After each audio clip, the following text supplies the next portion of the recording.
Assalamualaikum warahmatullahi wabarakatuh. Saya Sinta Anuria Wulan Suci beserta dua teman saya yaitu Naila dan Irfanda. Kami dari kelompok 10 akan menjelaskan tentang organisasi koperasi dalam struktur pasar, yaitu koperasi dalam pasar persaingan sempurna. Jadi di sini saya akan menjelaskan tentang pengertian pasar persaingan sempurna beserta karakteristik pasar persaingan sempurna.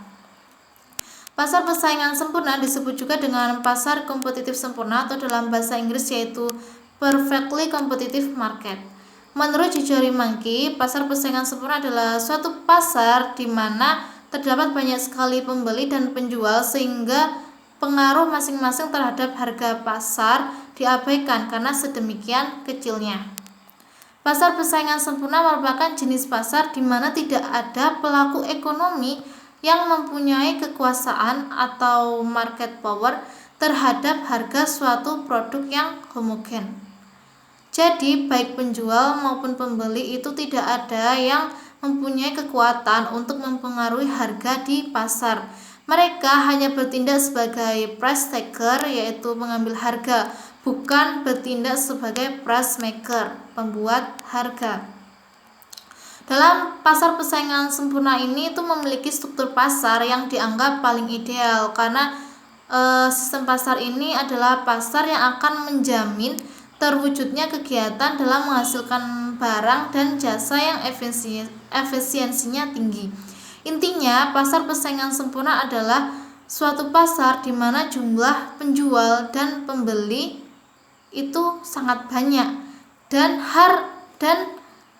produk atau barang yang ditawarkan itu sama atau sejenis.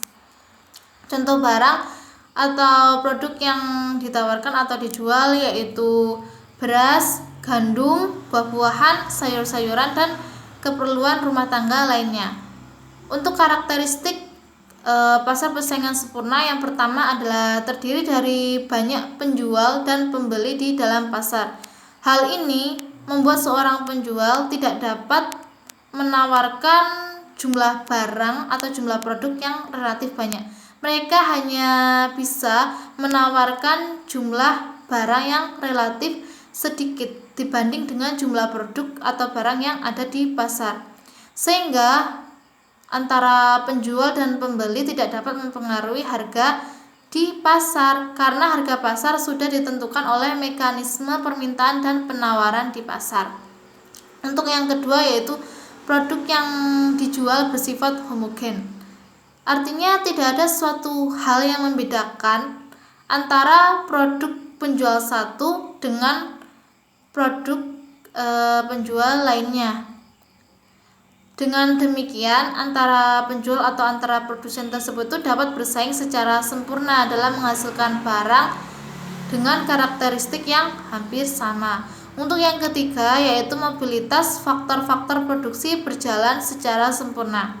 Artinya adalah tidak ada kesulitan sedikitpun jika sumber daya atau faktor produksi ingin dipindahkan dari satu tempat ke tempat lainnya. Karena pada dasarnya semua tempat produksi itu memiliki kesamaan baik dalam metode pembuatan hingga penjualannya kepada pembeli.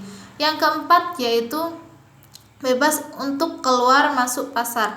Jadi antara pembeli dan penjual itu bebas untuk masuk atau keluar dari pasar. Dan untuk penjual pun atau produsen pun bebas untuk membuka atau menutup perusahaannya. Yang kelima yaitu pengetahuan yang sempurna. Jadi penjual dan pembeli itu sama-sama memiliki pengetahuan atau informasi yang lengkap mengenai pasar, yaitu tentang struktur harga di pasar dan kualitas barang.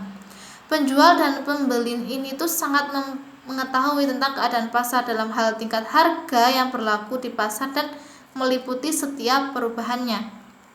Dengan pengetahuan yang sempurna ini itu mengakibatkan yang pertama, semua sumber daya digunakan sepenuhnya untuk menghasilkan keuntungan yang maksimal. Yang kedua, tidak ada produsen yang menjual barang dengan harga yang lebih rendah dari harga di pasar. Yang ketiga, tidak ada konsumen yang membeli barang dengan harga yang lebih tinggi dari harga pasar. Terima kasih. Untuk selanjutnya akan dijelaskan oleh Saudari Naila. Terima kasih.